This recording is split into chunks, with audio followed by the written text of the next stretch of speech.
আমার বিবেকের তাড়নায় একটা অসুস্থ পরিবারের পাশে আমি নিজে সেই পরিবারের পাশে আসছি এবং তার যে হারানো গাড়ি, এই গাড়ি কেনার জন্য আমি উদ্যোগ নিয়েছি।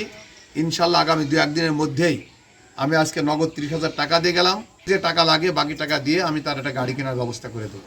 গতকাল এই কুড়াপড়া গ্রামের জাকির নামে একজন শ্রমিক, সে মূলত তার আয়ের উৎস একটা ইজি বাইক।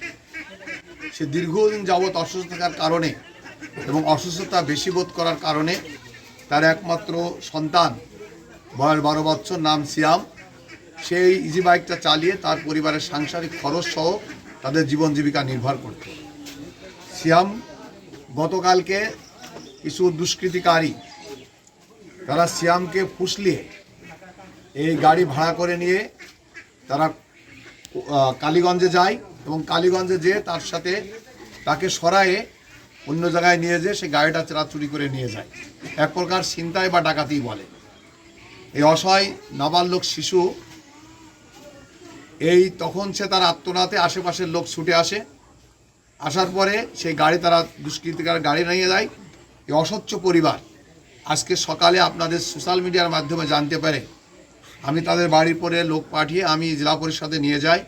তার কাছে বিস্তারিত শোনার পরে আমি আমার বিবেকের তাড়নায় একটা অসুস্থ পরিবারের পাশে আমি নিজে সেই পরিবারের পাশে আসছি এবং তার যে হারানো গাড়ি, এই গাড়ি কেনার জন্য আমি উদ্যোগ নিয়েছি। ইনশাল্লাহ আগামী 2-1 দিনের মধ্যেই আমি আজকে নগদ 30,000 টাকা দিয়ে গেলাম। যে টাকা লাগে বাকি টাকা দিয়ে আমি তার একটা গাড়ি কেনার ব্যবস্থা করে দেবো। আমি অ্যাডভোকেট আব্দুল মজিদ, আমি জেলা বিএনপির সভাপতি, ঝিনাইদহ জেলা পরিষদের চেয়ারম্যান, প্রশাসকের দায়িত্ব পালন করছি। আমি মনে করি যে মানবতার সেবায় মানুষ, আমি মানবতার দূত হিসেবে হোক আর মানবতার সেবক হিসেবে হোক, যেখানে এই সমস্ত ঘটনা হয়, যেখানে এই সমস্ত সংবাদ পাই, আমি নিজে ছুটে চলে যাই। আমাদের দলীয় নেতাকর্মীরা সেখানে সহায়তা করে।